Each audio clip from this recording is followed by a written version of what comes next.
Hello everybody, welcome to That's Football. I'm Mark Goldbridge. This is your latest football transfer news as the Premier League starts and the transfer window draws to a close. Is it time up or almost time up for some of these teams as the mad scramble starts? You've got the Isak story ongoing. You've got Guehi and Eze starting for Palace today, but neither will probably finish the month there. Could Adam Wharton be heading out as well to Manchester United? Arsenal looking like they're not going to go for Eze, not going to go for Rodrigo. A potential shock third option for them. Man City still looking to be active. Chelsea trying to get players out. But also, what about other clubs? Do they need to do business? Because you look at teams like Aston Villa yesterday and Newcastle, and they do. Where will they do it? Have they got time to do it? Are we about to see a mad spend at the end of this transfer window? Get your comments in below on what you think needs to be done.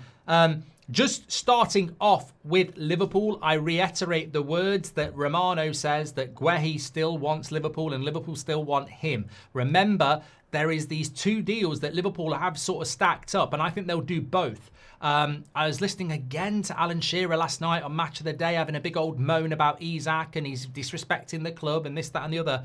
And on the other hand, Wizard's not playing for Brentford today, so you'll be welcoming him into a Newcastle shirt. I mean, it's just timing. Everything's timing here. With Guehi to Liverpool, it might happen in the next 2 weeks. It might happen next year. But realistically, he's out of contract in a year's time. So do Palace want to keep him and let him go for nothing in a year's time? Or do they want to do a fee that's right? And I think Liverpool are sat there going, we want the player, but we're not paying a stupid fee with 1 year left on the contract. We're not Man United going to Chelsea and giving Mason Mount for 55 million to Chelsea for Mason Mount with a year left on his contract. So I think Guehi can happen unless Palace want to ignore 20, 30, 40 million quid, which I don't think they will. So that's a timing issue.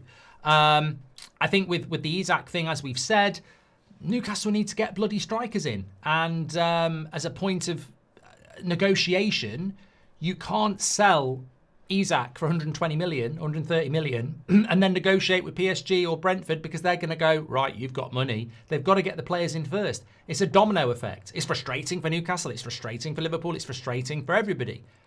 But it's just common sense. It's not about betrayal. It's not about disrespect.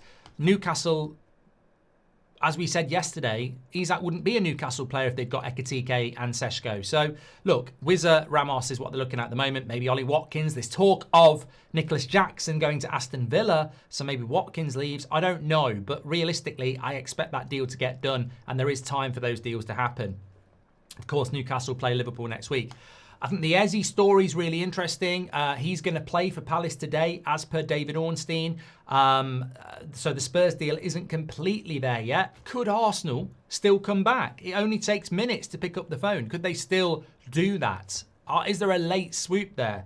I know a couple of Spurs fans, and they're really squeaky bum time about it, going, what a player he would be. We look really exciting under Thomas Frank. Eze's quality, he'd fit us like a glove, but what if Arsenal swoop in? And you just feel Arsenal might swoop in, although it doesn't look like they will.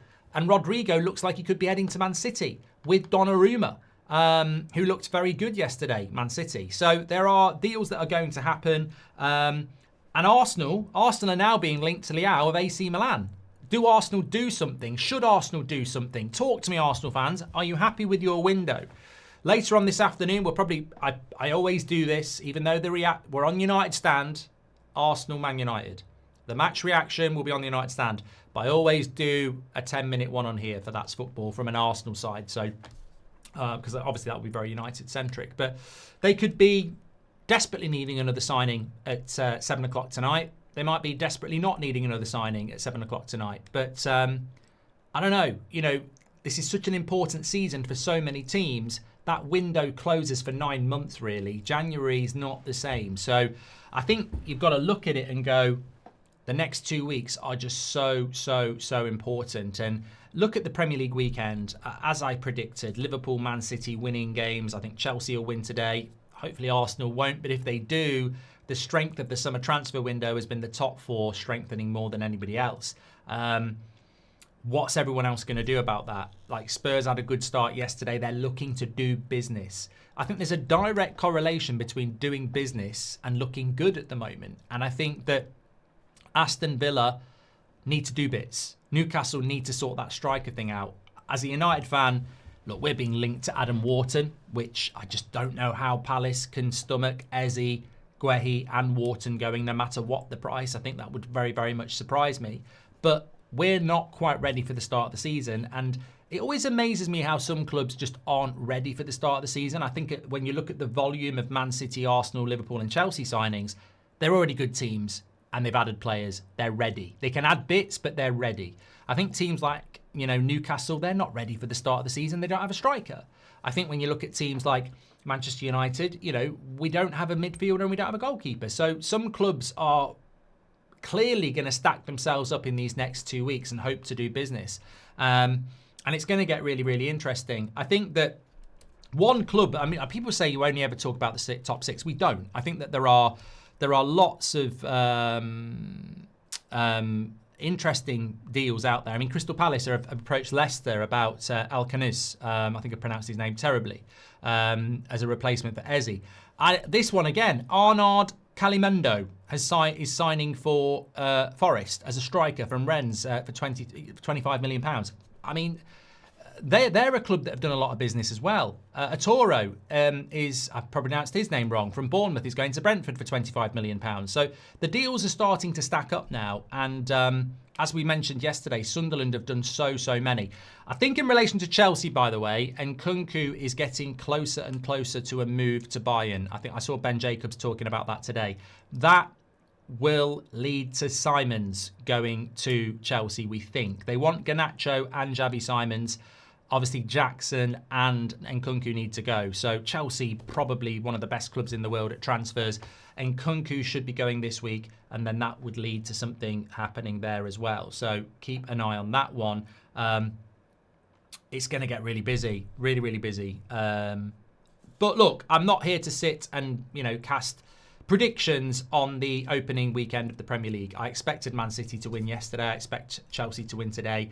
I think the top four are going to be very, very strong. I'm hoping Arsenal don't win today, of course. But I think that it's such an important last 2 weeks for everybody. Like, the competition for Champions League spots for the Premier League has probably never been so big. The spends have probably never been so big.